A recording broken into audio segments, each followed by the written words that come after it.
სახში მომივიდა ის, რომ ჯგუფ სახეს უნდა ვაჯობო, სამწუხაროდ ცუდი წლები იყო, ცუდი კამფეტის ქურდობისთვის ვარ დაჭერილი. იმაში ბორჯომში წარმოიდგინეთ. მე პოლიტიკური ჩემი გემოვნება მაქვს, არა, მაქვს უფლება დემოკრატიულ სამყაროში, ჩემი გემოვნება მქონდეს, ჩემი არჩევანი მქონდეს. ჩხუბი მოგვივიდა ერთ-ერთ კლუბში და გურამი დაჭრეს. იმისთვის რომ ვიღაცა გოგოებმა გამოგვიცეკვეს ჩვენ. და ბიჭებმა ატეხეს ჩვენს მიმართ ჩხუბი, რომ როგორო თქვენო, როგორ ეცეკვები თქვენ ჩვენა ვართ ქუჩის ბიჭები, თქვენ კი არა ხართ და გარეთ რო გავედით და ვიჩხუბეთ და კარგად დავჟეჟეთ ეს ბიჭები, ვიღაცა მიეპარა გურამს და თავზე დაუს. რო გამოვიდნენ ყველა მხრიდან, დაგვეტაკენ და ისე გვირტყეს, რომ მე-16 სართულამდე მზდია სპეცნაზმა. მე ის მინდოდაო რომ გემღერათ. მე შენი სიყვარული მომღერებს ამიმღერა ეს თავისი ტკბილი ნარნარა ხმით. აი ყველაზე ბედნიერი რომ მკითხო ეხლა რომ დამისვა როდის ვიყავი, ალბათ სულ რამოდენიმე ფაქტ ჩამოგითვლი და ერთ-ერთი ეს არის. ერთ ძალიან მნიშვნელოვანი ისტორიას მოგიყვებით, რომელიც არც და არასდროს არ მომიყოლია და მით უმეტეს გითხარით რომ დიდი ხანია ინტერვიუ არ მიმიცია. გამარჯობა. დღეს მე-7 ეპიზოდია და დღეს ყავს არაჩვეულებრივი სტუმარი, მომღერალი ზურა ხაჩიძე, რომელსაც რა თქმა უნდა პირველ რიგში ყველა იცნობთ როგორც ქუჩის ბიჭების სოლისტს. სანამ სტუმართან გადავალ სასაუბროთ, ძალიან მინდა გთხოვოთ, გამოიწეროთ ჩვენი არხი, დალაიქოთ და დააკომენტაროთ ვიდეოზე, ეს ჩემი არხისთვის ძალიან კარგი იქნება. დიდი მადლობა წინასწარ. რაც შეეხება სტუმარს. მოგესალმებით. გამარჯობა. დიდი მადლობა მოწვევისთვის და ინტერესისთვის. ძალიან დიდი ხანია ინტერვიუ არ მიმიცია და კეთილი იყოს ჩემი ფეხი. ვიცი რომ თქვენ ახალი დაწყებული გაქვთ ეს საქმე და მინდა რომ ბევრი საინტერესო რესპონდენტი გისურვოთ და დიდი რეიტინგი რა თქმა უნდა. ძალიან დიდი მადლობა და მეც მადლობა მინდა გადაგიხადოთ მოსვლისთვის და ჩვენს გადაცემაში მონაწილეობისთვის, მით უმეტეს რომ გულეთ თქვენ სამსახურში ყოველ. პირველ ათეულში ხართ. მადლობა. თან მე-7 ვარ და მე-7 საოცარია ეს ჩემი საყვარელი ციფრია 7 საერთოდ ცხოვრებაში ყოველთვის ესე ემთხვევა რომ 7-თან ძალიან მეგობრობ. საეკლესიო რიცხვიც არის ძალიან ისეთი რაღაცა ბინის ნომერი 7-ია, ბევრ რაღაცას სრულიად შემთხვევით ვაწყდები ხოლმე და ასე რომ მე-7 სტუმარი ვარ. გამოიწერეთ არხი. მინდა დავიწყო პირველ რიგში იმით, რომ მახსოვს 90-იან წლებში, განსაკუთრებით 90-იან წლების მეორე ნახევარში, მსოფლიოში ძალიან პოპულარული იყო ეგრეთ წოდებული ბოი ბენდები, ხო? ანუ ბიჭების მუსიკალური ჯგუფები და მაშინ ეს მე პირადად ძალიან მაგარი ფანი ვიყავი 17 Takes-ზე. მე Boyz II Men, ხო? მე Boyz II Men-მა დაიწყო, ხო? Boyz II Men-მა მანამდე კი ბევრი ჯგუფები იყო და ამერიკაში და ძალიან დიდი გავლენა მოახდინა მსოფლიო მუსიკაზე. და 90-იან წლებში ჩვენთან ესეთი გაჭირვება იყო და რა ვიცი მართლაც შუქი გაზი და წყალი არ იყო და ესეთ ვითარებაში შეიქმნა საქართველოში ისეთი ასევე ეგრეთ წოდებული ბოი ბენდები, როგორც იყო სახე და მე თქვენ მალევე ხო ქუჩის ბიჭები. და ეს იყო რაღაც მართლა მე ხა მახსოვს და გეტყვი რომ მაშინ ანუ დაამთავრებელ კლასში თინეიჯერობის პერიოდი იყო ჩემთვის და მე უკვე სკოლის სტუდენტობის პერიოდშიც მეგობრები რომ ვიკრიბებოდით ყველა ვუკრავდით ამ მუსიკას თქვენ სიმღერებს და ჩართული ქონდათ კასეტები და ნუ მოკლედ ზეპირად ვიცოდით ყველა სიმღერა და ეხლაც რომ ახსენდება ის დრო თან ის სიმღერები ეხლაც ხო ძალიან მაგარი ჰიტებია თქვენ სიმღერები დღესაც ბევრი ვერსიები არსებობს აკეთებენ ჩვენ სიმღერებს ხო და ანუ იცი რას ვფიქრობ იმ პერიოდში როგორ შექმენი როგორ დაგებადა ეს იდეა ზოგადად და მარტო იდეა კი არა და ამ იდეას როგორ შევასყიფრთები კი და რა იყო შთაგონების წყარო ზოგადად იყო თუ არა ეს ბოი ბენდები და ჩათვალე თუ არა ის რომ აი თუნდაც ეს ტრენდი იყო ძალიან მომგებიანი და აი რაღაცა დაიჭირე ეს ტრენდი ეს პრაგმატულად ასე ვთქვა. გეტყვით. ძალიან დიდი მადლობა ამ კითხვისთვის, იმიტომ რომ ძალიან საინტერესო კითხვაა. წარმოიდგინეთ, პატარა ბიჭი ხარ, ბორჯომში ცხოვრობ, დადიხარ ტაძარში და დედას ჩვენი ერთ დღეს ჩამოყავ თბილისში რაღაცა პირად საკითხებზე, საქმეებზე და ბაზრობაზე წამიყვანა რომ მიყიდოს პირადი ნივთები და ყიდულობ გავჩერდი კასეტების მაღაზიასთან. და თვალში მოხვდა პირდაპირ დამიძახა დავინახე კასეტა, რომელსაც აწერია Boyz II Men. ეს არის 93 წელი. 93 წელს ვყიდულობ ვაგზალზე. ვაგზის მოედანზეა ეს ბაზრობა. Boyz II Men-ის კასეტას და ის კასეტა ხდება ჩემი ცხოვრების ნაწილი, ინსპირაციის წყარო. და ამ დროს მე უკვე არა 94 წელს ხდება ეს ყველაფერი. ამ დროს მე უკვე მღერი ვარ ბორჯომში, მაგრამ მარტო მე ვარ სოლისტი და მყავს მოცეკვავები უკან. არ არის ესეთი მრავალფეროვანი ჩემი ჯგუფი, როგორც დღეს არის, როგორც პერე პოპულარული გახდა. მე რეჩიტატივს რეპს ვკითხულობდი, რომელსაც მე ვწერდი ბიჭებთან ერთად, იმ შემოდგომასთან ერთად, ვისთან ერთად დავაფუძნე ეს ჯგუფი და მისამღერები გოგოების იყო ჩაწერილი, ვწერდით აქ თბილისის სტუდიაში და მოცეკვავები მყავდა 2 ბიჭი და 2 გოგონა. ხო და ჩამოვედი თბილისში ეს კასეტა შევიძინე, წავიღე და აი პირდაპირ არასდროს არავისთან არ მომიყოლია, ეხ პირდაპირ გიყვებით. ტელევიზორი მაქვს ჩართული ბორჯომის სახლში და უყურებ ტელევიზორში გამოდის 5-ხმიანი ჯგუფის სახე და მღერია საოცრად ნინო სუგულაძესთან ერთად არ დამოვიწყდება დუეტს ფესტივალ მანაზე. და აი არ ვიცი რაღაცამ ზევიდან ძალამ მიკარნახა რომ მე უნდა შემეცვალა ჯგუფის მოდერნიზება უნდა მომეხთინა. და ის კასეტა რომელსაც უსმენდი ხშირად იმ Boyz II Men-ს ჯგუფი უნდა გამეხადა მრავალხმიანი. ოღონდ არა ზუსტად Boyz II Men-ური, ანუ Boyz II Men-ი, არამედ ქართული თანამედროვე მუსიკა, ქართული დასავლური მუსიკა, რასაც დასავლური მუსიკა ქვია. ოღონდ ქართული ტექსტით აუცილებლად და გადავწყვიტე რომ შემექმნა ჯგუფი. რა თქმა უნდა ამას ახლა ჩემ დამფუძნებლების გარეშე ვერ გადავწყვიტავდი და ბიჭებსაც ვკითხე. სახში მომივიდა ის რომ ჯგუფ სახეს უნდა ვაჯობო, აი ვაჯობო ეს რატომ მეც არა ვაჯობო არა მაქვს ეგ მომენტები ზოგადად ცხოვრებაში. ჟინი გამიჩნდა რომ ჩვენ მეც გავაკეთებ ესე ჯგუფს. და მართლაც რომ დავიწყე გაკეთება, დაუძახე ხო ჩვენ შეგვიძლია უფრო ესე განვიხილავ. დაუძახე პაატას, პარტა მოუძებნე ბორჯომში მღეროდა, ცნობილი მომღერალი იყო ბორჯომში, ცალკე მღეროდა. დაუძახე პაატას, დაუძახე ამ ყველაფერს ახლა აღარ ჩამოვთვლი როგორ შევკრიბე ჯგუფი და გავხდით 5-ხმიანი ჯგუფი. სადაც დავიწყეთ რეპეტიციები დღეში, რა ვიცი, 4 საათი მეცადინეობდით და მეუფე სერაფიმე ერთ-ერთ ტაძარში ყოველთვის დავდიოდი 15 წლიდან მეუფე გარდაიცვალა და მინდა ვახსენო მის სახელი რომ მოიხსენო სუფალმა სასუფეველსათვისა და მადლობა მინდა უთხრა მას ჩემი ცხოვრებისთვის, ჩემი გავლილი კარიერისთვის და კურთხევისთვის, რომ ამას შემდეგ გაგახსენებთ ჯგუფის ისტორიაში რა მოხდა. და მეუფემ გითხრა რომ გალობელთა გუნდი გვჭირდება ჩვენ და ხო არ იგალობებდით ტაძარში. წარმოიდგინე რა შექმნილი ჯგუფი ჩვენ მეცადინეობთ ხმებზე უკვე არა გვყავს პედაგოგი. ფიზიკურად სად ბორჯომის გამგეობის საქმო დარბაზში წარმოიდგინეთ. და ხანდახან გვიშვებდნენ ხოლმე მუსიკალურ სკოლაში. წარმოიდგინე პოლიტიკა იქაც ახლოს იყო დარბაზის თვალსაზრისით, მაგრამ ის იყო გაჭირვების წლები, არაფერი არ ჩუქი, არ წყალი, გაჭირვება ძალიან დიდი, მაგრამ სიყვარული ადამიანს შორის ვერც მიშევადარებ დღევანდელ დროს იმ დროსთან. ვიყავით ერთად ყველანი, უბანი, მეზობლები, სიყვარული, ურთიერთობა. ქალაქში დავდიოდით, რეპეტიციებდით, ყველგან ჩერდებოდით, ღეროდით, სხვა სიმღერებს. მათ შორის დავიწყეთ იმისთვის, რომ ბალანსი მოგვეპოვებინა, ჩვენმა შინაგანმა იმან ხმამ გვიკარნახა, რომ იმეცადინეთ და აი Boyz II Men-ის სიმღერებს ვარჩევდით აკაპელებს. ვარჩევდით, ღეროდით, აი ესე შურუp-შუp. სტილი რა თქმა უნდა, იმიტომ რომ ძალიან დიდი გავლენა მოახდინა და არავის არასდროს არ დამიმალა ცხოვრებაში, რომ ჩემი ინსპირაციის წყარო ჯგუფის შექმნისა იყო ყოველთვის Boyz II Men. და დიდ მადლობას უხდი მას და რა საინტერესოა, რომ წლების მერე ფილარმონიაში შევხვდი ამ ადამიანებს და სურათიც მაქვს მათთან ერთად და თუ გინდათ გამოგიგზავნით და აი ქვევით გავუშვით თუ გინდათ. ჩემ ლეგენდებს შევხვდი რა. დავიწყე გალობთ ეკლესიაში. მეუფე კმაყოფილია, გუნდი ნენელა ვდგებით ბალანსში თუ რეპეტიციებზე თუ ეკლესიაში შაბათ-კვირას და დავიწყეთ მეცადინეობა უკვე და კონცერტები უკვე ჯგუფის შემადგენლობა. ყველა მიმართვაც მოცეკვავებიც დამყავდა, იმიტომ რომ არ მინდოდა მათი გაშვება, გული მეტკინებოდა და ბიჭებიც რა თქმა უნდა 5 შევიკრიბეთ. მე, პაატა ხაჩიძე, ირაკლი ნოზაძე, გურამ ლომიძე და პაატას ძმა გოგა ხაჩიძე. 5 ვართ. 5 ხმაში გაშლილი ფოლკლორსაც ვაკეთებდით, ფოლკლორსაც სწავლობდით, გვასწავლდნენ უამრავი მასწავლებლები ყავდა ბორჯომში, ვინც გვასწავლიდა ქართულ სიმღერას, მრავალხმიან სიმღერას, გალობას გვასწავლიდა დედაო, ერთ-ერთი მეუფეს დედაო, ქეთევანი თუ არ თუ ზუსტად მახსოვს.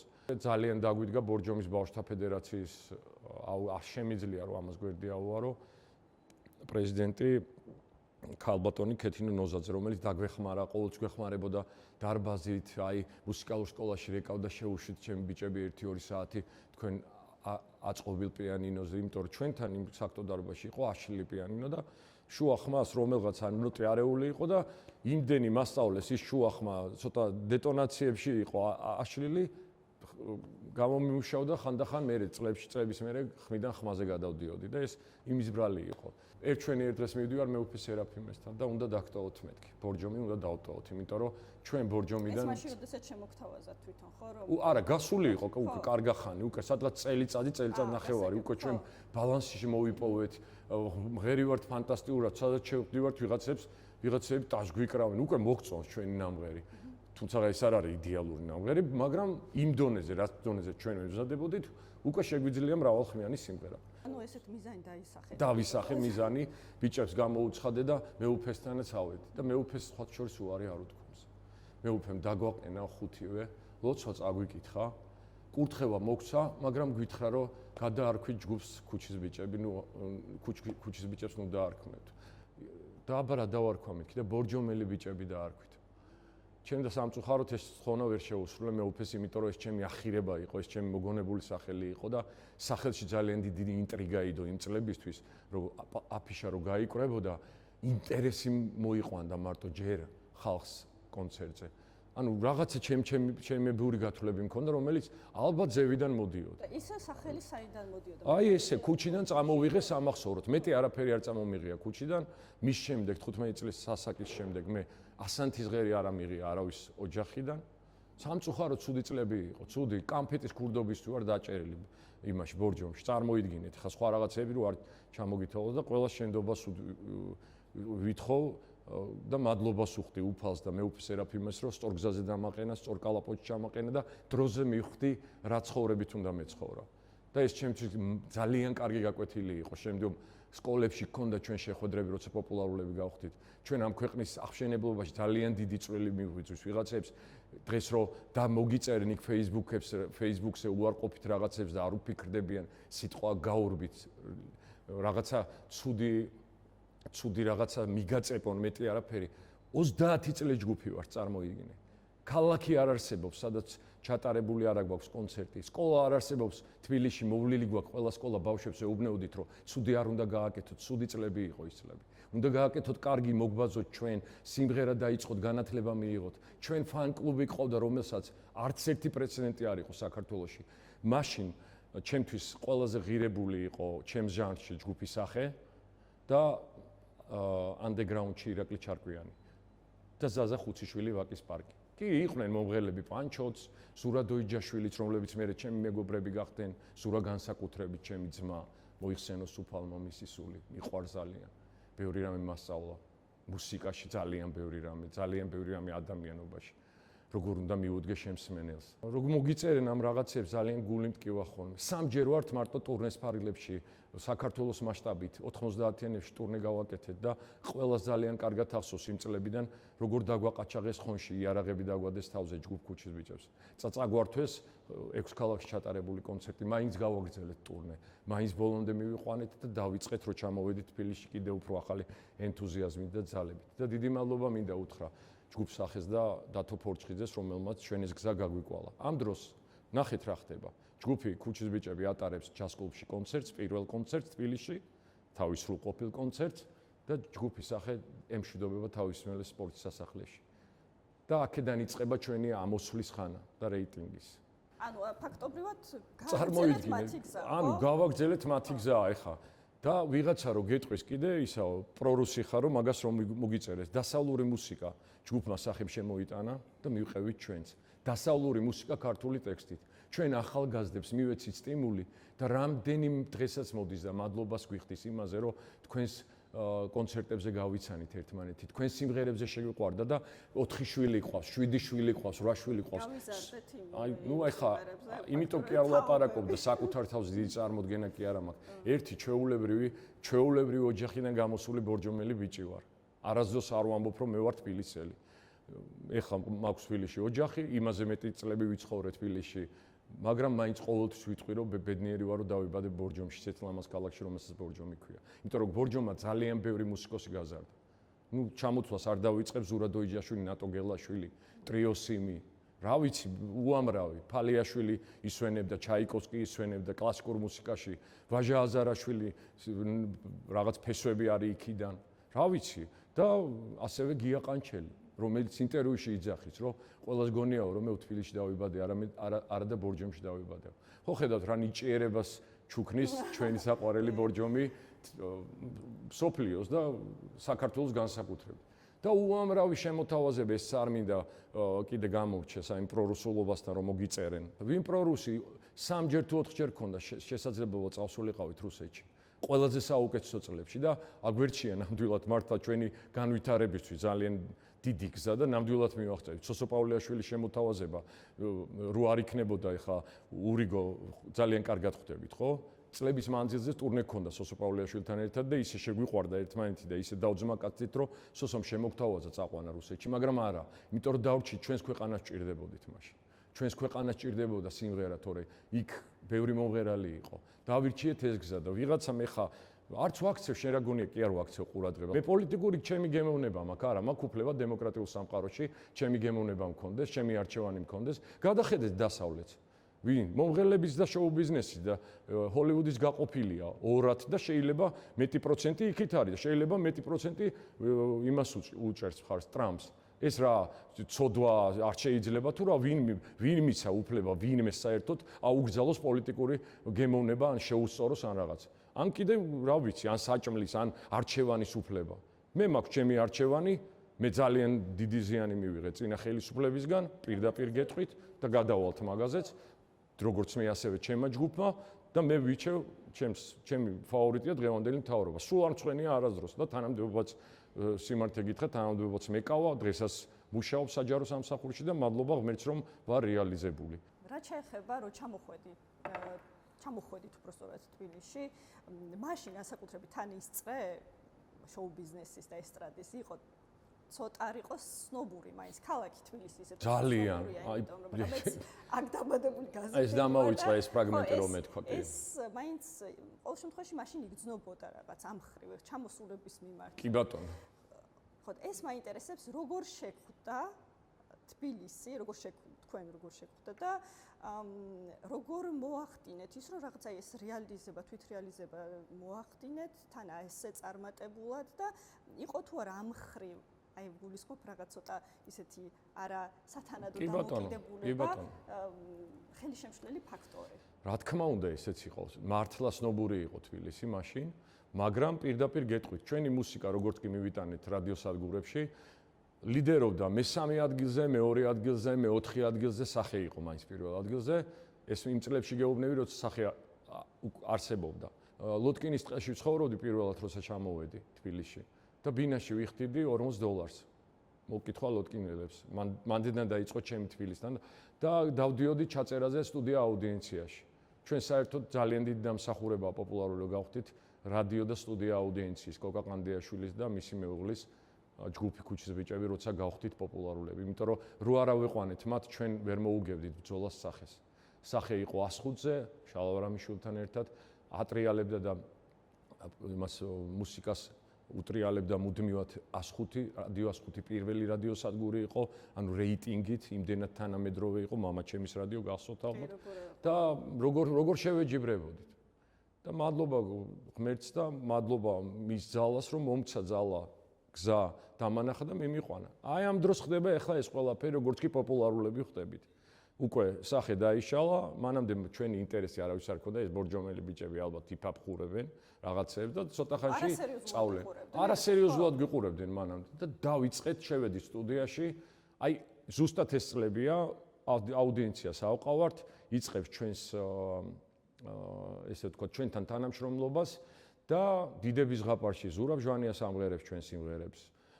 რასადროდის გადაცემაში გიორგი მოსწესთან შუალედებში პაუზებზე გამოვდივართ. ფული არ აგვაქვს, ხალხი ვერ გწნობს მაინც. ქუჩაში დავდივართ, მაგალითად ერთ ისტორიას მოგიყვებით, ვარკეთილში ერთ-ერთი ჯგუფის წევრი იქ ცხოვრობდა დაბადების დღე, ესე ჩამოვდივართ მეტროში და ცედუ მრავალჟამიერს ვღერი ვარ და ჩავედით და მთვრალი ის შეხვდა, კაცი შეხვდა იმაში, რა ქვია, ბაქანზე რა და დაგვინახა და წამოვიდა თქვენ გენაცვალეთო რა თქვენ გენაცვალეთ ხა ტელევიზორი იმაში გამოდიოდი და ვიღაცა ქუჩის ბიჭები მღეროდნენ მაგათი შეუკურთხა და კაცმა არც იცოდა სახეზე ვინ ვიყავი და ჩვენ მღეროდით ცედუ მრავალჟამიერს წარმოიდგინე ესეთები ხდებოდა ეხლა ეს კარგი ისტორია მოგიყვება. ვერ წარმოიდგინა რომ ჩვენ ვიყავით. დებით პოპულარულები, ჩვენი სიმღერა უკვე ინტენსიურად სოსო პავლეაშვილი ჩამოდის ტურნეს ვიწყებთ მოქალაქეთა კავშირმა შემოგთავაზა საქართველოს 26 ქალაქში. ერთ თვეში უნდა მოვასწროთ სოსოსთან ურთიერთობა მასთან ერთად ტურნეში წასვლა. ეს რა არის, იცი? რამხელა გამოცდილებაა, იცი ჩვენთვის და მართლა ძალიან ბევრი რამე ვისწავლე. მისგან აუდიენცია უდევს კონტრაქტს მოქალაქეთა კავშირს და მივდივარ ჩვენ მაშინ არავინ არ გვეკითხება საწავალთ სად არ წავალთ მაგრამ ჩვენც გვაწყობდა ესეც მნიშვნელოვანია და ხვდებით პოპულარულები და იწყება თბილისში უკვე ლაპარაკი ეს ბორჯომელები ვინც ჩამოვიდნენ თავის მატარებლით წავიდნენ ბორჯომში და გვესმის ესეთი რაღაცეები დამამცირებელი განწყობები სადაც შევდივართ კლუბში ბიჭებისგან აგრესია თქვენ ნახართ ქუჩის ბიჭები თქვენ კი არა ჩვენა ვართ გოგოები ჩვენს მიმართ ინტერესს იჩერდნენ ტურნე მოვიარეთ საქართველოს გარშემო კიდე ერთხელ ამბობ რომ სოსგანის შემოთავაზებაც მივიღეთ წასვლის და განვითარების ცოტა ხანი ჩემთან დადექით ბექებში და მე პროდიუსერი ისედაც გამოგვიჩნდებოდა რომელი პროდიუსერი არ გამოგვიჩნდებოდა 4 ქართველ ბიჭს რომელიც განსხვავებულად თურმე ჯგუფი შემიკრავს კასტინგის გარეშე და ყველაფრის გარეშე ეს ღმერთი გაკეთებია სასწაული უკვე პოპულარულები ვართ საქართველოს გარშემო გოგოები საკუთარ სახლი არ არსებობს ოჯახი არ არსებობს სადაც პლაკატი ჩვენი არ არის და ამავე დროს უკვე იწყება აი ზუსტად ამ დროს იწყება ეს რა უნდათ თბილისში და წავიდნენ დაბრუნდნენ თავის ბორჯომში და ასე შემდეგ. მათ შორის პრესაში გაჩნდა ესეთი ანუ ამაზენი თუ ესეთი დამოკიდებულების ხალხი ვიღაცები გვიწერდნენ რაღაცეებს. მაშინ ხა ეს სოციალური ქსელი არ იყო თორე ალბათ გადაგვივლიდნენ. სოციალურმა ქსელმა ხო საერთოდ ეს ზღვარი მოშალა ამ ყველაფრის რაღაცა მორიდების გარკვეულ ნაწილისთვის ადამიანებისთვის ყველაზე არ ვამბობ რა თქმა უნდა მადლობა ღმერთს რომ უმრავლესობა ამ ქვეყანაში მორალურად მსჯელობს და მორალურად ამბობს და ლაპარაკობს თავის სათქმელს და ამის ქვა მინდოდა და დაიწყეს ბრძოლა შესაბამისად კონცერტებიდან ამოღება ტელევიზიებში არ გაშვება ჩვენი აკძალვა წარმოიდგინეთ ტელევიზიაში და აქ უკვე მოვდივართ სტუდია აუდიენციიდან წვითავთ კონტრაქტს მიზეს ვერ გეტყვით ახლა რა იყო და როგორ იყო წიგნისთვის შემოვინახავ თუგდეს მე დავწერე წიგნი პოლიტიკური რაიმე? საერთოდ ჩემ შესახებ და ჩვენ ჯგუფ შესახებ. პოლიტიკური მიზეზი იყო რაიმე, ან პოლიტიკასთან დაკავშირებით? მაგას არ ვიტყვი რა. მაგას ჩხუბი მოგვივიდა ერთ-ერთ კლუბში რა და არა, ეგეც არ არის პრობლემა მოგიყვებით. ჩხუბი მოგვივიდა ერთ-ერთ კლუბში და გურამი დაჭრეს იმისთვის რომ ვიღაცა გოგოებმა გამოგვიცეკვეს ჩვენ. და ბიჭებმა ატეხეს ჩვენს მიმართ ჩხუბი რომ როგორო თქვენო როგორ ეცეკვებით თქვენ ჩვენა ვართ ქუჩის ბიჭები თქვენ კი არა ხართ და გარეთ რო გავედით და ვიჩხუბეთ და კარგად დავჟეჟეთ ეს ბიჭები, ვიღაცა მიეპარა გურამს და თავზე დანან დაუსვა. და მილიმეტრებით გადარჩა გურამის რო დაეკარგა ნორმალური ცხოვრების, ჯანსაღი ცხოვრების, ანუ რაღაც და ძალიან ახლოს იყო, იმიტომ რომ ხელით მეჭირა ოპერაციის დროს. დიჟოკი დაქოქეს და ხელი არ გამიშვა გურამი და იქ ვიყავი რომ უკეთებდნენ ოპერაციას და ცალკურში მესმოდა გურამის. და ეს ერთხელ არ მოხდა რა. რამდენი სროლა ჩვენს მიმართ თუ ტალახის თუ აი ეს სტატიები თუ ეს წავიდნენ თავის ქალაქს დაუბრუნდნენ თუ ჩხუბი ნუ აი ვერ მოგიყვე ვერც ვერ ჩამოვთვლი ჯერ მარტო პირდაპირ გეტყვით აი აქვე მაგასაც გეტყვით ორჯერ ვარ როგორც მახსოვს თუ სამჯერ არა სამჯერ ვარ აი ერთი ხელით ანსაცმელი და პირწმინდად გაქურდული თბილისში ხო ნაქირავები არც ერთ ჩვენ მშობელი თბილისში არ ყავდა არც სახლი არ ქონდა ნაქირავები ბინებებში ცხოვრობდით ყველანი ყველას ეგონა გოგოებს ეგონათ რომ ჩვენ ეს ტიპი მაგრები ვართ სცენაზე მუსიკას ვაკეთებ ჩვენ მუსიკას უსმენთ პლაკატები ვინ წარმოიდგენდა რომ გვიჭდა ამაზე არც ვლაპარაკობდით თან თქვენ გონიათ ვლაპარაკობდით და აი ჩხუბის შემდეგ დაგვიბარეს აუდიენციაში და თქვენო ეხა ძველი ბიჭები თუ ხართო და ცემატყება თუ მოგწონთო კარგად იყავითო და გადაგკეტეს ყველა არხი დაგვიბლოკეს აბსოლუტურად და მადლობა ღმერთსა მადლობა მის წყალობას აქაც ნატო დუმბაძემ გამოგვიჩინა და ნატო დუმბაძემ სრულიად უანგაროთ წლების მანძილზე ჯგუფი ქუჩის ბიჭები ატარა თავისი მხრებით, რისთვისაც დიდ მადლობას უხდი. ცნობილი პროდიუსერი ნატო დუმბაძე არაერთი ადამიანი გახდა მის ხელში პოპულარული. ზალიკო ბერგერთან, ჩემ დეიდაშვილთან სახლში ვარ. ზალიკო ხეცურიანზე მაქვს დიზაინერზე ლაპარაკი. ჩემი დეიდაშვილია. მასთან სახლში ვარ და ირაკლი ჩარკვიანი მოვიდა. ესეც აუცილებლად მნიშვნელოვანი ნაწილია უნდა მოგიყვეთ. და თავის კასტა სვანსონგი მაჩუქა. არ დამავიწყება. რო წავიღე ეს სვანსონგი და სახლში მოვისმინე რა კასტა ჩვენ სინგლი გვაქვს ალბათ გამოშვებული მეტი არაფერი. გავგიჟდი ეს ბრიტანეთში ჩაწერილი, არა, ბერლინში, გერმანიაში ჩაწერილი ხარისხს ვამბობ. ხარისხი არანჟირების და ვოკალის. გავგიჟდი. როგორც ვიცი, ბურდულთან ერთად გააკეთა ეს ალბომი და სასაული სიმღერები იყო. ლადო ბურდულს პატივსცემ ძალიან მაგარი მუსიკოსი დამოვიწყეთ ეგან ანდერგრაუნდში.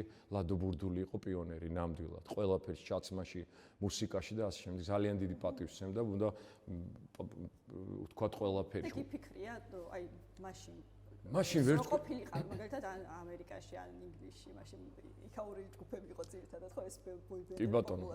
იფიქრე იმაზე, რომ მაშინ იქაური რო ყოფილიყავი, იქნებოდი უფრო რა თქმა უნდა, უფრო დიდი სახელმწიფოს შვილი რო ყოფილიყავი და სხვანაირი სახელმწიფოს, მაგრამ არც ანუ დღეს უკვე ეხა ამასაკი და ამ იმ პატარა ასაკში აი რაღაცა მომენტში პირველი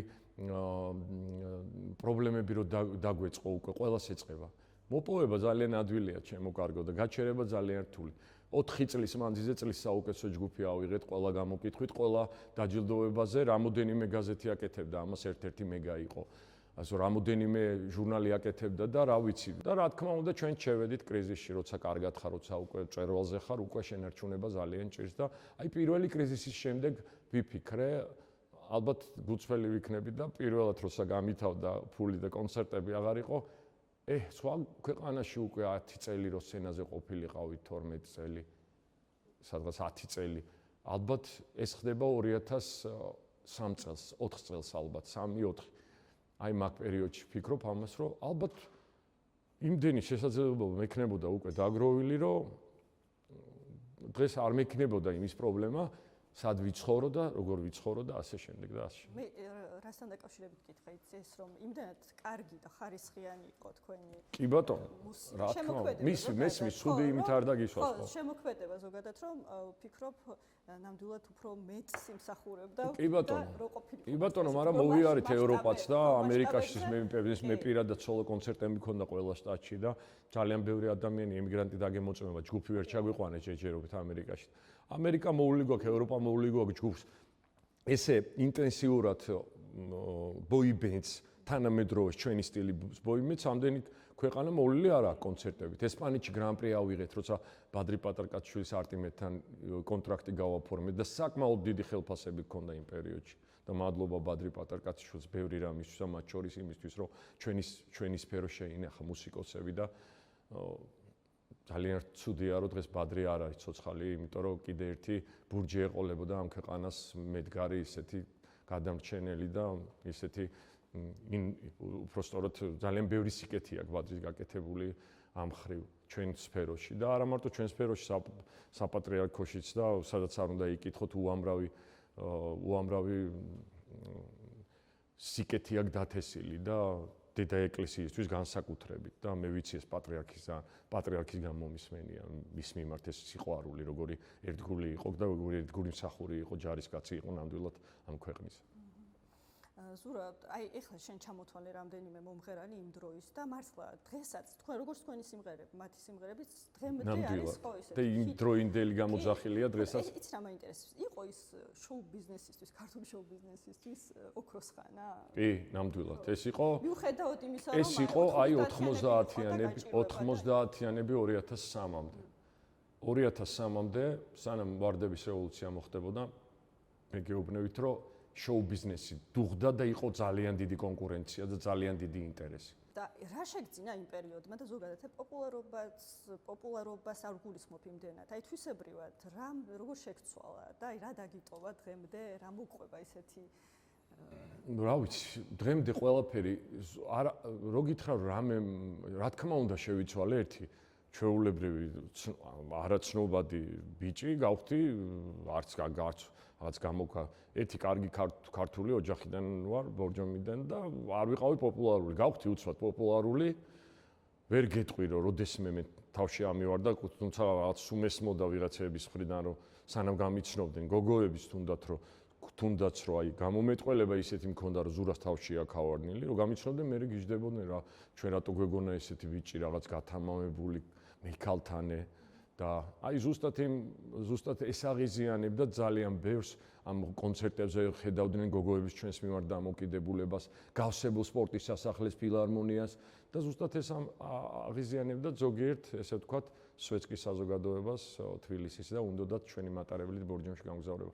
თუმცა ამან ჩვენ გაგვაძლიერა. ნებისმიერი წინააღმდეგობის დროს ძლიერდება ადამიანი, დღევანდელი გადმოსახედიდან ვამბობ და აი მაგალითად პირად კითხვებზე როცა გადახვალ და ერთ-ერთი ალბათ მეუღლესთან მიმართებაში მინდა მოვყვები, აუცილებლად პიროვნულად გაძლიერებს ეს როგორ გითხრა წინაღობები.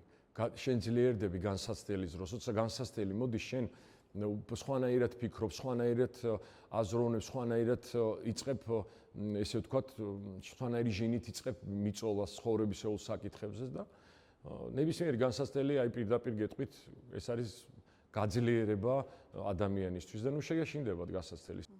რა თვისება იყო ისეთი რომელმაც აი ამდენი რამ შეგაძლებინათ რწმენა? კი, ეს არის თვითრწმენა, ეს არის შრომის უნარიანობა, ეს არის შედარებები ვოკალურად სხვებზე და გადახედვა რომ ტას რო გაცხადებენ ანუ როცა ბევრი მომღერალი გამოდის და შენს გამოცხადებაზე რა ტაშია აი ამან სტიმულმა და კიდე გეუბნებით ეკლესიაში შეარუნა ჩვენ არ დაგვიკარგავს გზა როცა ჩამოვედით ჩვენ გავხდით სიონის მრევლი მაშინ უწმინდესი სამება არ იყო აშენებული და სამებაში არ წირავდა დავდიოდით მუდმივად ტაძარში ყავდა მოძღვარი ყოველთვის ურთიერთობა ჰქონდა მეუფე სერაფიმესთან ჩამოდიოდა სხვა ეპისკოპოსებთან სხვა სასულიერო პირებთან ჩემი პირადი მოძღვარია მამა ტარიელი სიკინჭელაშვილი რომელიც საგურამოს მონასტრის წინამძღვარია და აი ყოველთვის შეცდომების მერე ცოდვებით რაღაცა შეცდომების დაშვების შემდეგ ფეხზე ვდგებოდით და ვძლიერდებოდით. წარმოიდგინეთ ჯგუფიც კი დამეშალა. ირაკლი წავიდა. იყო პერიოდი, ხო, ირაკლის და ჩვენ შორის უთანხმოება მოხდა და მოვიყვანით მგალობელი პაატა ცეცხლაძე, რომელიც სასწაულად გალობდა და სასწაულად ღეროდა. მაგრამ ერთმა ცნობილმა რეჟისორმა რუსთაველის თეატრის მეც არ გეტყვით არაფერს ითხრა რომ ირაკლი უფრო უნდა ყოფილიყო ჯგუფში იმიტომ რომ ის პირველი სახე იყო რომელიც გამოჩნდა ჩვენთან ერთად და ის ახალმა დაარღვია ბალანსი და არ იყო ეს ისეთი როგორიც უნდა ყოფილიყო ჯგუფი და ჩვენ შეუნდეთ ეს აქაც კი ძალიან მოუნახეთ ორივე მხარემ ირაკლიმას და ჩვენც რომ ვაპატიეთ ერთმანეთს რამდენი ჯგუფი იცით ესეთი რამე ბიცებმა აპატიეს ერთმანეთს ელენონმა აპატია იმას თუ არ ვიცი ხა არ ვადარებ არავის თავს მაგრამ არავის არ გაუკვირდეს საქართველოში არანაკლები წვალება და შრომა გვაქვს გავლილი ბიცებზე საქართველოს მასშტაბით არანაკლები და ჩვენ ეს სხვა ქვეყანაში დაავადებულიყავით და გაგვევლო და ღმერთმა იცის რომელ წლებში და რა წლებში აღმოჩენილიყავით ზუსტად იგივე გზას გავივლიდით ზუსტად ძალიან ბევრი ვიშრომით ის რაც დღეს გვაქვს ის ტაში რასაც დღეს გვიკრავენ მე არავის არაფერს არ ვამადლი მადლობა ღმერთს ყველაფრისთვის ჩემი ცხოვრებისთვის და გამიმართლა მის და ჩემი ბიჭებსაც და ჯერ მარტო რამდენი შვილები ყავს ჯერ მათი შეხედვა გადახედეთ ჩვენს 4-ეულის ოჯახებს 4-4 შვილი 3-3 შვილი ერთადერთი მე ვარ რომელსაც ერთი შვილი მყავს მარტო და რა თქმა უნდა ეს ძალიან დიდი ბედნიერებაა და მადლობა ღმერთს დღემდე ვღერი ვარ დღემდე ოვაციებით ახალგაზრდა თაობა დღეს რომ მივდივართ რაიონებში როგორ გიკრავს ტავს უნდა ნახოთ და როგორ მღერებს ჩვენ სიმღერებს ამათმა საიდან იციან 7-8 წლის ბავშვებმა 12 წლის ბავშვებმა ჩვენ ხო იმ დროის გმირები ვართ ამ დროის ხო არა ვართ ეს კარგად ამა გათავისებული რომ დღეს ჩვენ აქტუალურები ისეთი არა ვართ როგორებიც მაშინ ვიყავით თუმცა რაღაცა გულისწყეთა მქონდა 2003 წელს ეს დასრულდა ჩვენი ჯგუფის წევრი ერთი ამერიკაში წავიდა სამუშაოდ, ვარსკვლავი აქედან წავიდა, ტრაილერზე დაჯდა ამერიკაში, მეორე სადღაც სხვა საქმეზე გადაერთო ირაკლის ბორჯომში, ბარმენი იყო. მე ჩემი პროტესტის გამო აკრძალული ვიყავი ყველა სამსახურში, გამქრა არსად არ მიმიღებდნენ 2007 წლის პროტესტის მონაწილე ვარ და იმიტომ იქ სიტყვით გამოვედი და ამის შემდეგ დაიკეტა ჩემთვის კარები და ყველაფერი. დარაჯათაც არ მიღებდნენ სამსახურში ისე რომ იცოდეთ 2007 წლის შემდეგ. თქვენ როგორც მომღერალი ერთი მხარეა თქვენი ცხოვრების. რა თქმა უნდა, მეორე როგორც პოლიტიკური. პოლიტიკასთან კავშირში ხართ ძალიან დიდი ხანია და ეს 2007 წელს, აი რა იყო ის მომენტი, გარდამტეხი ასე ვთქვათ, როდესაც გადაწყვიტეთ, რომ აი ესე აქტიურად ყოფილიყავით თან იმ დროს მით უმეტეს, აი ოპოზიციაში ხელისუფლების. კი ბატონო, ის მომწიფებული გარემო, რომელიც შექმნა ნაციონალურ მოძრაობამ იმჟამიდან და ხელისუფლებამ. ადამიანის უფლებების დარღვევა, ქუჩაში ბიჭების ჩახოცვა, უსამართლობის შეგრძნებამ, აი თუნდაც იმან რომ აღარ ჩამოთვლი, არ დავამძიმე ეთერს ახალგაზრდა ბიჭების და არ გამოძიებული საქმეები ბევრი. მე საპროტესტო ესეთი პროტესტზე რო გავედი რუსთაველის მოედანზე, იქ სიტყვა ვთქვი, რომ არაფერი ცუდი არ მithქვამს, ვინმე ჩამოვაგდოთ, ვინმე გადმოვაგდოთ. უბრალოდ ხელისუფლებას მოუწოდე რომ მოესმინა ხალხისთვის.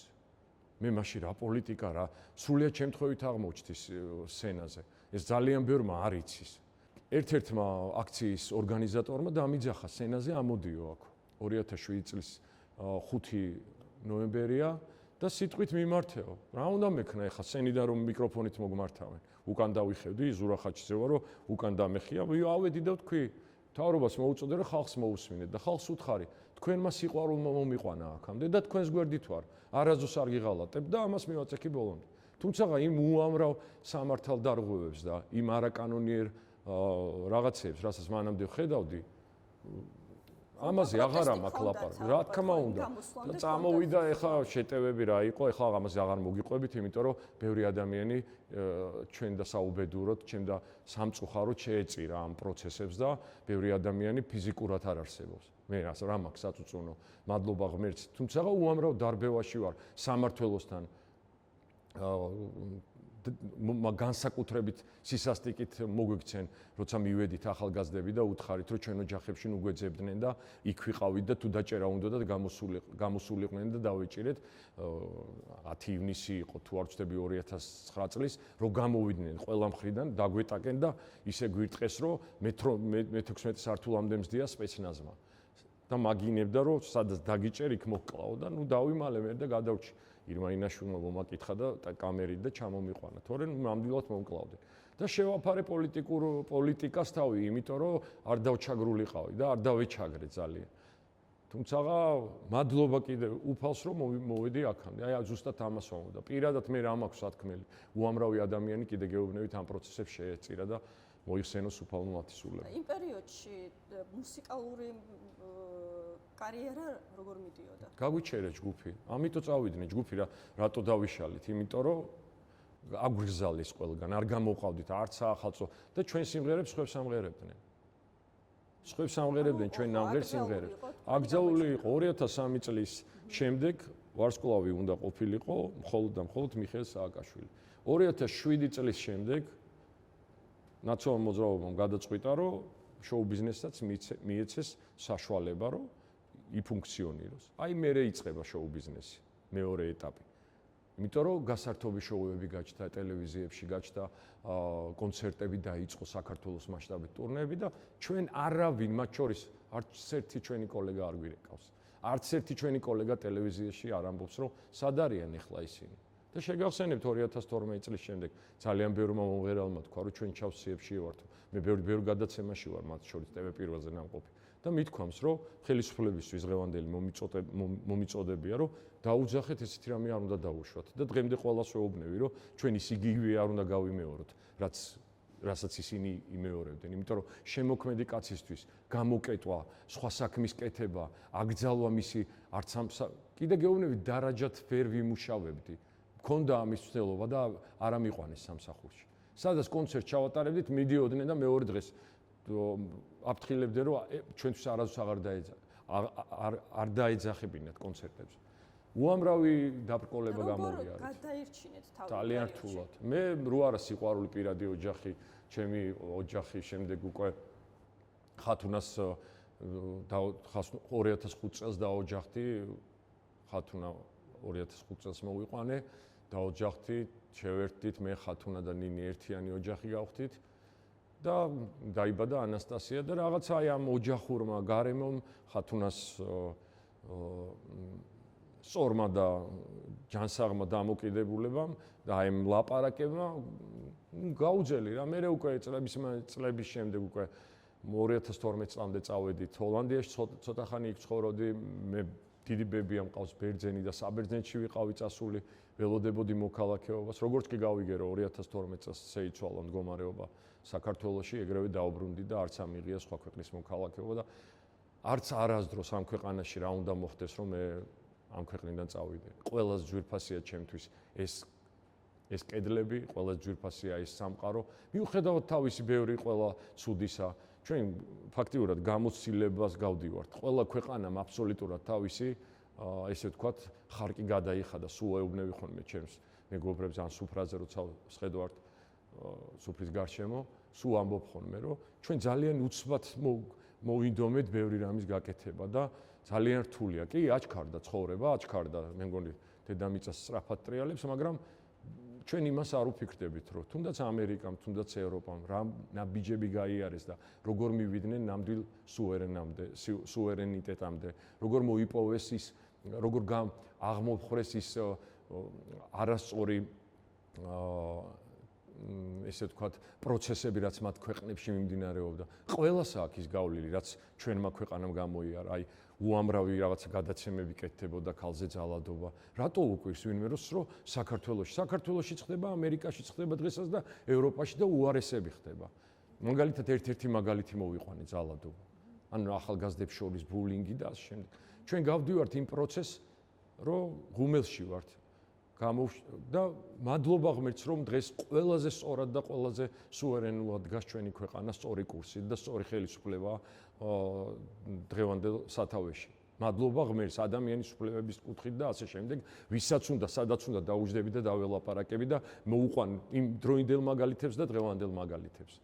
ამათ ლაპარაკი და ურთიერთობა რო არ უნდა და იმის გარეშე. არ შემოვალ შენთან პოლემიკაში ამის გარეშე ეს ძალიან კარგად იციან. საგნობრივი კამათი არ უყვართ. თუ რა თქვენ თქვით რომ 2012 წელს დაბრუნდით საფუძვლიანად ხო საქართველოში და უკვე გადაწყვეტილად რომ აქ ვიცხოვრებ და არსად არ წავალ. ახალი ხელისუფლების მოსვლის შემდეგ და რა შეიცვალა თქვენთვის და თქვენი ჯგუფისთვის მუსიკალური თვალსაზრისით და თქვენთვის როგორც მოქალაქისთვის იმ პერიოდის მერე ძალიან ბევრი 2012 წლამდე სხვა სახელმწიფოში ცხოვრობდით და 2012 წლის მერე სულ სხვა სახელმწიფოში ცხოვრობთ. ადამიანის უფლებები თუნდაც, საპატიმროებში მდგომარეობა, ჯანდაცვის სისტემაში რეფორმა და რა ვიცი, უამრავი რამე შემიძლია ჩამოთვალო. და ეს რა ქვია, ყველგან და ყველ ტელეფონებს სხვა ოთახში როდებდით და გვისმენდნენ და რაღაც პოლიციური ქვეყანა იყო, ქვეყანამ ამოისუნთქა. გახსოვთ ალბათ ვინც კი არ წასულა არაზოს არჩევნებზე ისინიც კი წავიდნენ 2012 წელს თავის საკუთარ რაიონებში და იმდენად ყელში ქონდათ ამოსული იმ ხელისუფლების უზნეო საქციელები. და მეც გადავწყვიტე რომ ჩამოცულიყავი, ისევ შევიკრიბე ჯგუფი, ისევ დავიძახეთ ირაკლის, შევრიგდით და დავიწყეთ ახლებურად ახალი მუსიკის კეთება და ძალიან ბევრი ხიტი ჩაიწერა 2012 წლის მერე. ძალიან ბევრი პოპულარული სიმღერაა და ვაგრძელებთ დღემდე. მერე შემდეგ უკვე საპრეზიდენტო არჩევნების შემდეგ მივიღებ თქვენ ეგეც საინტერესოა ჩემს ცხოვრებაში და არ უნდა აუვაროთ გვერდი მაგას. საპრეზიდენტო არჩევნების შემდეგ შემოთავაზეს სამცხე ჯავახეთში, ჩემს მხარეში, გუბერნატორის მოადგილის თანამდებობა და რაზეც მე დიდი სიამოვნებით დავთანხმდი, ესეც რაღაც საერთოდ ცხოვრებაში ყოველთვის ზევიდან მიგზავნის ეთყობა ღმერთი და ფიქრობ და დგავ ნაბიჯს და ისე მივდივარ, ისე ვასრულებ იმ საქმეს, ვაკეთებ იმ საქმეს. და ყოველთვის რაღაც გამოწვევასავით ხდება. მე ჟურნალისტიკაში სამიძახის რაღაც პერიოდში 6 თვე მოკლე მანძილზე რაღაცა ვერ გეტყვი რომ დიდი ჟურნალისტი გამოვა ჩემგან, იმიტომ რომ რესპონდენტი მირჩევნია ვიყო ვიდრე ჟურნალისტი, მაგრამ მანდაც მივიღე რუსთავი 2-ზე გამოცდილება. და გავხდი სახელმწიფო, ანუ საჯარო მოხელე. ეს კიდე სულ სხვა რაღაცა იყო ჩემს ცხოვრებაში, სულ გადააყირავა ჩემი ცხოვრება, თუ მანამდე შოუ ბიზნესი და ღამის საათები იყო, ეს უკვე დღის საათებზე გადმოვიდა და ასე შემდეგ და ასე შემდეგ. განსხვავებული პასუხისმგებლობა. კი, განსხვავებული, რა თქმა უნდა, პასუხისმგებლობა ის, რომ კიდე შენი რაიონი ეს ძალიან დიდ რამეს ნიშნავს, ერთ-ერთი რაიონი ბორჯომი, მაგალითად, შედიოდა ჩვენს დაქვემდებარებაში. 5 რაიონი შედის სამცხე-ჯავახეთის იმაში რეგიონში, სამცხე-ჯავახეთის რეგიონულ სამსახურში და ეს კიდე სხვა რაღაცა, ძალიან საინტერესო გამოცდილება და მადლობა მინდა უთხრა გუბერნატორს, რომელმაც ძალიან ბევრი რამე მასწავლა ის საერთათაც მან მუშაობდი და რა თქმა უნდა ქართული ოცნების ხელმძღვანელობას ბატონ ირაკლი კობახიძეს მადლობა იმისთვის რომ მენდო და გამიშვა ამ სამსახურში და რა ვიცი, ჩემი პატარა წვრილი შევიტანე. დანარჩენი ხალხმა ილაპარაკოს რა გავაკეთო. არჩევანი რო გქონდეს, მუსიკა თუ პოლიტიკა? როგორ გითხრა? მე მირჩევნია საფრთხეები არ იყოს საქართველოში, აი ესეთი საფრთხეები, გარი საფრთხეები და მუსიკაში ვიქნებოდი. თუმცა თუ საჭიროა ნებისმიერ ჯარში წავალ თუ საჭიროა წინა ხაზზე. აქტიური ვარ ძალიან, კი. და ძალიან კი. ზუსტად მოქალაქეური პოზიციის ბრალია დღეს რო პოლიტიკაში ვარ. ნაწილობრივ. დღესაც მუშაობ საჯარო სამსახურში ვარ კულტურის სამინისტროს სიბში. ეს არის დასამალი, იმიტომ რომ ჩემს საინტერესოა ეს სფერო, აქ კიდე უფრო საინტერესოა, იმიტომ რომ ეს კულტურული ნაწილი ძალიან მნიშვნელოვანია, ესე ვთქვათ, საჯარო სამსახურში. ბევრ რამეს ვსწავლობ ამჟამადაც და ძალიან კარგია. ზურა, არ შემიძლია არ შევეხო, იცი რომელ თემას, სხვათა შორის, აი, წეგან დასაწყისში ვახსენეთ ის, რომ პოპულარულები რო იყავით მაშინ რო ყოფილიყო სოციალები, ხო, აბსოლუტურად სხვანაირად იქნებოდა. ძალიან ბევრი რაღაც. კი ბატონო. უარყოფითი კუთხით, მაგრამ ანუ უფრო ადვილად მივიტანდით თუნდაც მუსიკას მსვენელამდე. მაშინ რადიოსადგურს ჩვენ აუდიენციას რო არ ავეყვანეთ, ჩვენ მუსიკას ვერ მივიტანდით ჩვენ მსვენელამდე მარტო კონცერტებით. ვერ გავხდებოდით ისეთი პოპულარულები ამის თქმა მინდა. სოციალური ქსელი დღეს გაძლევს სოციალური პლატფორმები, YouTube, უამრავი ჩამოთვლა არ მინდა იმის საშუალებას, რომ რეალიზებულა გაუკეთო დღევანდელ მუსიკას, მაგრამ შეიქმნა დეფიციტი, მუსიკალური დეფიციტი. ყველა აკორდი გადატრიალებულია, გადმოტრიალებულია უკვე და ძალიან რთულია დღეს კარგი მუსიკის გაკეთება. 1000-ში ერთხელ თუ რაღაცა გემოვნებიანი მუსიკა ამოვარდება და მოგვეწონება. 30 წელი შეგვისრულდა, წელს ჰქონდა ტურნე 12 ქალაქში და მადლობა ამისთვის კულტურის სამინისტროს.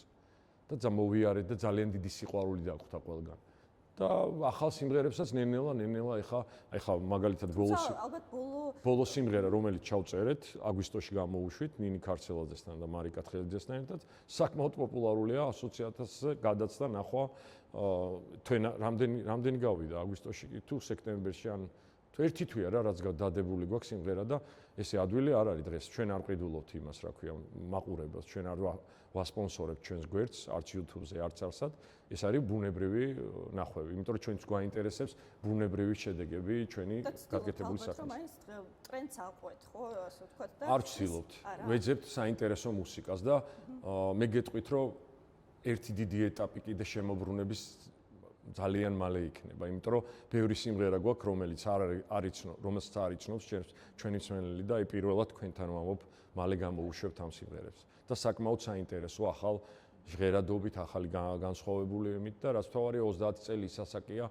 რომ უკვე სხვა ეტაპზე გადავედით მუსიკალურადაც. და ეს თანამშრომლობთ ჯგუფ დათო ფორჭხიძესთან, თანამშრომლობთ სხვადასხვა კომპოზიტორებთან და ძალიან მალე კონკურენტები ვიყავით. დღეს ვაკაცობ ძალიან ახლობლები ვართ და ძალიან მიყვარს დათო და კიდევ ერთხელ მოვიკითხავ ძალიან ნიჭიერი მუსიკოსია ის. ეს რაც შეეხება დადებით მხარეს სოციალებს, მაგრამ უარყოფითი მხარის ასე თქვა ობიექტი ხშირად გავხდა. კი ბატონო, კი ბატონო. თქვენ პირადად. კი ბატონო, იმიტომ რომ ბულინგი დღევანდელი დროის თანდევი ნაწილი გახდა სამწუხაროდ. აი ამას როგორ იღებთ და ზოგადად რა ახსნას უძებნით ხოლმე ამ მოვლენას ჩვენთან საქართველოს გულისხმობა ფიქრობ თუ არა რომ რაღაც ადამიანები სხვათა შორის მამაშალოსთანაც გქონდა ეს საუბარი რომ არო სპეციალური ჯგუფია რომელიც ამისთვის მუშაობს ადამიანები დაბულინგონ და რაღაც მე პირდაპირ გეტყვით ძალიან დიდი ხანი მაგაზე ძალიან განვიცდიდი დიდი ხნის წინ ვამბობ ამას იმ წლებში არა როცა პოპულარული გავხდი და მაშინ პირველი ჭორი გავიგე მაშინ არა აი ეს სოციალური ქსელის სიტუაცია ანუ რო შემოვიდა სოციალური ბულინგი ესე დავარქვათ ამ სოციალურ ქსელებში მოძრავ იმას რა ქვია კლავიატურის ვაშკაცებს და ქალბატონებს. პირველად ძალიან ცუდად იმოქმედა ამ ბულინგმა და აღარ მახსოვს რაზე იყო ეს ერთ კონცერტზე ახალქალაქში, როცა აპარატურამ ხელი არ შეგვიწყო და ცუდად ვიმღერეთ. ცუდად წავიდა ხმა დარბაზში და ძალიან დიდი ბულინგი მოყვა. საპრეზიდენტო არჩევნების დროს სუსტად გამახსენდა საომე ზურაბიშვილის საპრეზიდენტო არჩევნების დროს და გადაგვატრიალეს და ნუ რა ვიცი, ამდენი გაზიარება ქონდა, რამდენი შეარი. შემდეგ ცხოვრებისეულმა გამოცდილებამ ერთ-ერთ არჩევნებზე სრულიად შემთხვევით მომახვედრა ერთ-ერთ შენობაში და ერთ-ერთ ობიექტზე, სადაც შევედი, სადაც არავის არ აუგზავნოს რომ შევედი და დავინახე ახალგაზრდების ძალიან დიდი ჯგუფი, რომელიც მუშაობდა ამაზე. საწინააღმდეგო მხარის ოღონდ. მაგრამ უკვე არ ვიყავი ესეთი კაშკაშა ვარსკვლავი, რომ ვინმეს იქვეცნე, სრულიად შემთხვევით მოხდი და დავინახე რომ რაღაცა ჯგუფი მუშაობს ამაზე. და დაწყნარდა ჩემი გუნებაც, იმიტომ რომ რამდენიც უარყოფითი მოდის, იმაზე მეტი 90% პირადად და სოციალურ ქსელში უფრო დადებითი მოდის. რატომ მივაქციო იმ უარყოფით ყურადღება? ვაქციო დადებიც. ვკითხულობ და სუეუბნები ჩემს მეგობრებს, რომ არასდროს არ ჩამიგდოთ. მე უბრალოდ ვინც ამით ცხოვრობს, იმას მინდა ურჩიო, რომ როგორ აპირებენ ცხოვრების გაგრძელებას. ცხოვრება ხო ბუმერანგია. ვინმეს უფიქრია ამაზე? რა ფული უნდა გიღირდეს, რომ ვიღაცასთან შეხვიდე და ცუდი დაუწერო. ან გარდაცვალება, რა ლაიქები უნდა გინდოდეს შენი ჯგუფისთვის თუ Facebook სოციალური ქსელისთვის, რომ შენ იმას, რა ქვია, ლაიქებისთვის ზურახაჩიძეს აქვეყნებ როგორც გარდაცვლილს. აი წარმოიდგინეთ, სადამდე მივედით. მორალური ზღვარი დაირღვა, ეს არ იყო 90-იანებში. 90-იანებში იყო უდიდესი სიყვარული, როგორც მსმენელის, ასევე შემსრულებლების. და მადლობა უფალს ყველაფრისთვის, მაგრამ ძალიან ცუდია ის რაღაცა ნაწილი, ძალიან დაბალი პროცენტი, ძალიან ბევრს ხმაურობენ სოციალურ ქსელში და გონიათ რომ ბევრი არიან. არავინ ყველა მინდა დავამშვიდო, არ არიან ბევრი, ძალიან ცოტანი არიან, ძალიან ცოტა ჯგუფი მუშაობს სხვადასხვა აკაუნტებით და ქმნიან ვითომ საზოგადოებრივ როლს. ამ დროს უმრავლესობაში ქართველი ნამდვილი ჯანსაღი საზოგადოებაა. ასე რომ აღარ ვაქცევ ამას ყურადღებას. ზურა, ბევრჯერ ახსენეთ და ზოგადად ვინც გიცნობს და ის თქვენი ისტორიები იცის, რა თქმა უნდა ვიცით, რომ ეკლესიასთან ძალიან მჭიდრო კავშირში ხართ ბავშვობიდან და ეს არის მეუფე სერაფიმეს დამსახურება ეპისკოპოსი. მეუფე სერაფიმე ხალხანს გარდაიცვალა. მოისცენოს უფალმა მის სული სასუფეველსთვისა. ეს იყო ჩემი სულიერი მამა, მან მიმიყვანა ეკლესიაში, მან დამაწყებინა გალობა. მან გამაცნო თბილისში უამრავი მოძღვარი, უამრავი ადამიანი სტუმრად დავყვებოდი ხოლმე, როცა პოპულარული გავხდი მეუფეს ერთად ბევრ ოჯახში ვარ ნამყოფი, ბევრი ოჯახი, ესე ვთქვათ, კურთხევა ჩაგვიტარებია, ნათლობები ჩაგვიტარებია. მე არ გამიწყვიტავს ეკლესიასთან ურთიერთობა. ყოველთვის მქონდა ინტერესი. ჩემთვის ყველაფერია, ძალას მაძლევს და ყველას მინდა ახალგაზრდებს განსაკუთრებით მომღერლებს, ჩემს ხელოვანებს, ვინც ეხლა იწყებთ. მჭიდრო ურთიერთობა ეკლესიასთან გაძლევს სწორი ჯანსაღი პროცესების შეფასების უნარს და სწორი ნაბიჯების გადადგმას და საჭირო მომენტში საჭირო ადგილზე აღმოჩნდებით. ოღონდ გულით და გულწრფელად. იყავით დედა ეკლესიის გვერდზე, იყავით გწამდეთ ღმერთის და იმ გზის და თქვენ მიაღწევთ წარმატებას და გააკეთეთ კარგი მუსიკა. კიდე იმუშავეთ დამოუკიდებლად ვიღაცის გადამღერებულ სიმღერებზე კი არა, ჯობია შენი გააკეთო, ჯობია არ მოეწონოთ პირველი სიმღერა და ვერაფერი ვერ მიიღო იმ ვიდრე გადამღერებული სიმღერა იმღერო ვიღაცის 1000-ჯერ და მილიონჯერ. საკუთარი რეპერტუარი შექმნით, ეს არის ძალიან მნიშვნელოვანი. თქვენ შეცდომებზე ისწავლით ძალიან ბევრ ამას და ბოლოს აუცილებლად გამოგივათ. და რაც თავარია მჭიდრო ურთიერთობა თქვენ სულიერ მოძღვრებთან და თქვენ ცხოვრებას ეს უბრალოდ ჭირდება. ეკლესია რა არის? ეკლესია არის შუამავალი უფალთან. ეკლესიაში თუ არ დადიხარ, მადლიც არ აგაქვს. მადლი თუ არ აგაქვს, როგორ რას მიაღწევ დღეს? არ ვიცი, მე გინახავ თქვენ ადამიანი, რომელმაც მიაღწია რწმენის და ამის გარეშე. მე არ მინახავს. შევხედოთ, გინდა სპორტსმენები, ჩვენი ბიჭები, შეხედონ, ახალგაზრდებს მინდა განსაკუთრებით უთხრა. ყველა წარმატებულს შეხედეთ, გინდა ჩვენ ხვიჩა ხვარაცხელიას, გიორგი შერმანდის, თოკო შენგელიას, რა ვიცი, ძიუდოისტებს, ბექაურს, რა ვიცი, ყველა ბევრი შემიძლია ჩამოგითვალო. თქვენში იყოს შორის შემიძლია ვთქვა, რომ რაღაც გარკვეული კატეგორიის ადამიანების მხრიდან ყოფილა დაცინვის ობიექტი. რა თქმა უნდა, მეც ყოფილი ვარ დაცინვის წელი. იმ წლებშიც ყოფილი ვარ დაცინვის წლები. ხანდახან სამადად რო დამაყენებდნენ სუფრაზე და უფლის სადიდებლით ვიწყებდი პირველ პროცესს, გვერდიდან გიჟებივით იწყებდნენ ყურებას და იმ წუთში ხვდებოდი, რომ იმ წლებშიც იყო ესეთი რაღაცა. იმიტომ რომ მაშინ კიდე უფრო გაუთვითცნობიერებელი 90-იანებში გახსოვთ. ნელ ეხლა იწყებოდა მის მოუწმინდესობა. მე უწმინდესთან ურთიერთობაც რამდენჯერ მქონია. უწმინდესმა რამდენჯერ ჩვენ გვაკურთხა, რამდენჯერ მისთვის პერსონალურად. კი ბატონო, და ერთ ძალიან საინტერესო ამბავს მოგიყვებით უწმინდესთან შესახებ, უწმინდეს შესახებ, როცა მას შევხვდით და მან გთხოვა, რომ მიმღერეთო თქვენი სიმღერა. არ უთქვია თქვენი სიმღერა, რამე მიმღერეთო. ახალი ჯგუფის წევრი ავიყვანეთ გალობელი, მაშინ გვითხრა, უნდა კურთხევა მოეცე ჩვენთვის და დავიწყეთ დავდექით ეხლა ცედური მრავალჟამიერი, რაც კი ქართული ხალხური სიმღერები ვიყავით. თქვენი მიმღერეთ, თქვენიო. და ისეთი ეხლა მოწიწება და მორიდება გქონდა მისი, რომ ვერც გავბედე, რომ რომელიმე ჩვენს რეპერტუარში რომელიმე სიმღერაზე ან იცოდა საერთოდ უწმინდესმა ჩვენი სიმღერა. და ვერც არ ვიმღერეთ, და გვაცილებს ბოლოს, აი გვაჩუქა ეს სამაჯურები ყველას და კურთხევა მოგცა, გადმოგცა მე მგონი საეკლესიო ლიტერატურა და მე ის მინდოდაო რომ გემღერათ. მე შენი სიყვარული მამღერებს ამიმღერა ეს თავისი ტკბილი ნარნარა ხმით და აი ყველაზე ბედნიერი რომ მკითხო ეხლა რომ დამისვა როდის ვიყავი, ალბათ სულ რამოდენიმე ფაქტ ჩამოგითვლი და ერთ-ერთი ეს არის. თუ არა პირველ ადგილზე ეს. წარმოიდგინეთ. და დღევანდელ დროში კიდე ესეთ უწმინდესზე რომ განკითხვას დაიწყებენ და რაღაცეებს მართლა რა გზა გამოატარა ქვეყანას უწმინდესმა. და ეკლესიები არ იყო, არაფერი არ იყო, მე ხომ მახსოვს ეს წლები. როცა მეუფე სერაფიმი ბორჯომში ჩამოვიდა 91-12 წელი იყო. საერთოდ ათეიზმით იყო დაკავებული გარემო ბორჯომში, მაგალითად ჩემს ქალაქში. და რო გრაქნა უწმინდესმა, როგორ გარდააქცია ედემის ბაღად და სულიერ რაღაცა სამჭედლოდ საქართველოში. გაძლიერებაზე საუბრობდით პიროვნულად, ასე ვთქვა და აშემილი არ ვახსენო თქვენი არაჩვეულებრივი მეუღლე. გაიხარეთ, მადლობა. ქალბატონი ხათუნა, რომელმაც ცოტა ხნის წინ დაამარცხა სიმსივნე ნამდვილად. და ეს რა თქმა უნდა ძალიან ბევრი ადამიანისთვის ძალიან ისეთი კი ბატონო, ძალიან საინტერესოა საერთოდ მე ფაქტია და კი ბატონო. მაინტერესებს თქვენში რა მოხდა, რა ცვლილება მოხდა, რა ცვლილება მოახდინა ამ ფაქტმა და გაგაძლიერა თუ არა როგორც ადამიანი შინაგანად და ზოგადად რა დატოვა თქვენში ერთ ძალიან მნიშვნელოვან ისტორიას მოგიყვებით, რომელიც არცად არასდროს არ მომიყოლია და მით უმეტეს გითხარით, რომ დიდი ხანია ინტერვიუ არ მიმიცია. ერთ ხათუნა რომ დამძიმდა ძალიან, ფეხზეც ვერ დადიოდა, ეს ძალიან კარგად იციან, იცის ჩვენი ოჯახმა, ძალიან კარგად იცის ჩვენმა სამეგობრომ და ფეხზე ვერ დადიოდა და ერთ-ერთი წაყვანა საავადმყოფოში მიყვავს კოვიდის პერიოდია, ხელში მიჭირავს და ბევრმა არ იცის, რომ სახში ხელი დამყავდა.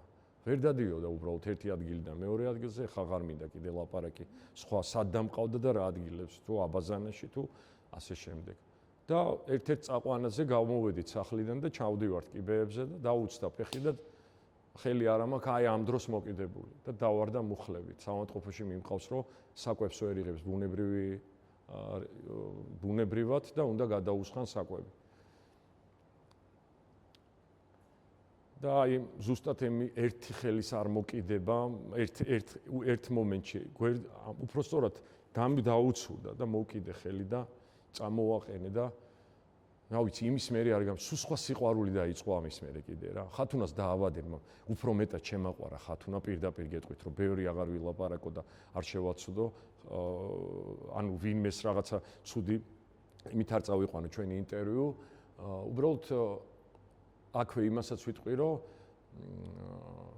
სიმსივნე დაავადება არ არის. თუ ძალას იპოვით, აუცილებლად თუ ძალას უფალთან იპოვით გზას და სწორად დადგებით, სწორად მიუდგებით ამ დაავადებას, ყველაფერს დაამარცხებთ. ეს არის დაავადება, რომელსაც შეგიძლია ისე მიუდგე. ჩვენი ოჯახი მაგალითად შეკრა გააძლიერა და რო გითხრათ ხათუნას დაავადებამდე რა მქონდა გადაწყვეტილი, ანუ ზოგადად არ იყო რა ის არ იყო ის ოჯახი არ იყო აი იმ გაჭირვებებმა რაღაცა ცუდმა წლებმა როცა არ არეალიზებული ვიყავი ოჯახსაც დიდი დარტყმა მიიტანა და ურთიერთობაზეც და შემოვიდა ზუსტად მასში ეს დაავადება და ამ დაავადებამ შეკვრა მე ნინი ხათუნა და ანასტასია კიდევ უფრო მაგრად და ხათუნას ძმა და ხათუნას ძმისშვილები ოჯახი და დედაც რა თქმა უნდა დედა რომელიც ეკლესიური იყო და დღემდე არასდროს არის გარდაცვლილია ქალბატონი უნდა არასდროს არ ეჯერა რომ არა გაქვს შენ დაავადება ტყილა იგონება სულ ამას ეუბნეოდა მორწმუნე ქალი იყო და ცდილობდა რომ გაემხნევებინა სხვა რამეს ეუბნეოდა აი ამ წაქცევამ ამ მომენტმა ამ ხელით ტარებამ კიდე სხვა სიყვარული შემოიტანა ჩვენ ოჯახში ანასტასიას დაბადებამ ხო შემოიტანა 2007 წელს თავის სხვა გაძლიერება და აი წაქცევამ კიდე და აი დაავადებაზე გამარჯვებამ კიდე სხვა სიყვარული და მადლობა ღმერთ ჩემი ოჯახისთვის საკუთარი თავის სხვა კუთხიდან დაინახეთ კი ბატონო საერთოდ ვერ წარმოვიდგენდი რომ ისეთი მეოჯახე გავხდებოდი როგორც ეხლა ვარ ვერ წარმომედგინა იმიტომ რომ ჩემთვის აი პირდაპირ გეტყვით რა აი კონცერტის შემდეგ ისე ვერ მივდიოდი სახში თუ ბოლომდე არ გამოვთრებოდი სადმე და ეს გამოთრობა შეიძლება ერთკვირიანი ყოფილიყო როცა აი რა კონცერტები გქონდა მაშინ უარ ცუდ წლებში ვამბობ მე ყველაზე ათასში ერთხელ სადღაც როცა დაგვიძახებდნენ და აი კიდე გეუბნები ძალიან ანუ ალკოჰოლი ცუდით ხო ესეც გქონდა ეს პრობლემაც გქონდა ალკოჰოლის კი ნამდვილად ფსიქოლოგთანაც დავდიოდი ქალბატონ ქითია გოგოტეშვილთან და ასე შემდეგ და მან მასწავლა რომ სამი ჭიქის დალევით უნდა მიიღოს სიამოვნება და ბევრი რამე რა ვიცი უამრავი ახლა ჩვენ რო ყველაფერი ვუყვეთ ჩემს ცხოვრებაზე არ გვეყოფა არც ერთი საათი და არც ერთი დრო მაგრამ აი თავარი სათქმელი რა გაქვთ ახლა თავარი გულისხმობ აი ახლა დღევანდელი ზურა ხაჩიძე რა არის თქვენთვის მთავარი რა შეიძლება ჩემთვის მთავარი არის შევიყვაროთ ერთმანეთი ჩვენი პატრონი არავინ არ არის დუნიაზე დედამიწაზე გაუფრთხილდეთ ერთმანეთს იმ პატარა ჯგუფს მინდა მივმართო რომ მე მიყვარხარ თქვენ მიუხედავად თქვენი უარყოფითი რა ქვია კომენტარებისა განკითხვისა თუ გამოკითხვისა მაინც სიყვარულით გიბრუნებ და აი ამით დავამარცხოთ ჩვენში ეს რაღაცა ნაკლოვანებები და ერთად დავდგეთ და გადავარჩინოთ ჩვენი ქვეყანა ჩემი მთავარი ამოცანა და ჩემი მთავარი სურვილი არის რომ ჩვენი ქვეყანა დადგეს ფეხზე და იყოს ძლიერი იყოს სუვერენული და ჩვენს ქვეყანაში ჩვენი ქვეყნიდან არავინ არ გარბოდეს არსად აქ იყოს დასაქმებული დაბრუნდნენ ჩვენი ემიგრანტები და ერთიანი ძლიერი სახელმწიფო ავაშენოთ ჩვენს აფხაზ და ოს დებთან და ძმებთან ერთად. აი ეს არის ჩემი ყველაზე დიდი სურვილი, რაც არ უნდა გაგიკვირდა და ბოლო წლებში, ბოლო პერიოდში ძალიან ბევრი ადამიანი დაუკარგე, ძალიან ბევრი მეგობარი დაუკარგე და ალბათ იმიტომაც გამოვიდა დღევანდელი ინტერვიუ ესეთი ემოციური და მაყურებელს და თქვენს ბოდის მოგიხდით ამისთვის, რა ვიცი. ყოველ შემთხვევაში ყველა სიტყვაში გულწრფელი ვიყავი. რაღაცა ვთქვი, რაღაცა. ჩემი მხრიდან ერთი ის შემიძლია ვთქვა, რომ თქვენი გამოჩენიდან, ანუ სიმღერებს გულისხმობ, როდესაც ვისმენთ იქიდან დღემდე, ალბათ მთავარი ხაზი, რაც მოგყვებათ, ეს არის სიყვარული. კი ბატონო. ყველი სიმღერების 80 კი ბატონო. ხო, ისეთი 99% ერთადერთი სიმღერა გვაქვს სოციალურ თემატიკაზე და ერთადერთი ჯარზე. დანარჩენი ყველა სიმღერა არის სიყვარულზე. და არის ეს თქვენთვის მთავარი? რა თქმა უნდა, ჩვენ მე წეგანაც გითხარით, რომ უამრავი ტექსტის ავტორი ვარ ჩემს რეპერტუარში და მე არასდროს არ მინდოდა აგრესიაზე სიმღერა, არასდროს არ მინდოდა სხვა თემატიკაზე სიმღერა. სადაც ქუჩის ბიჭებია, იქ სიყვარული ამის თქმა მინდა და მადლობა თქვენ, რომ ესეთი კარგი ჟურნალისტი ხართ. დღეს მომეცა საშუალება პირველად, რომ ჟურნალისტი არ მეჭრება და ვლაპარაკობ ბოლომდე. მადლობა, იმედი მაქვს, რომ ძალიან კარგი ეთერი გადაცემა გამოგვიყვება. თქვენ წარმატებას გისურვებთ ყველაფერში, როგორც მუსიკალურში, ისე პირადში და ასე რა თქმა უნდა, თქვენ სამოქალაქო პოზიციაზე. მადლობა. წარმატებები თქვენს და მადლობა მოწვევისთვის.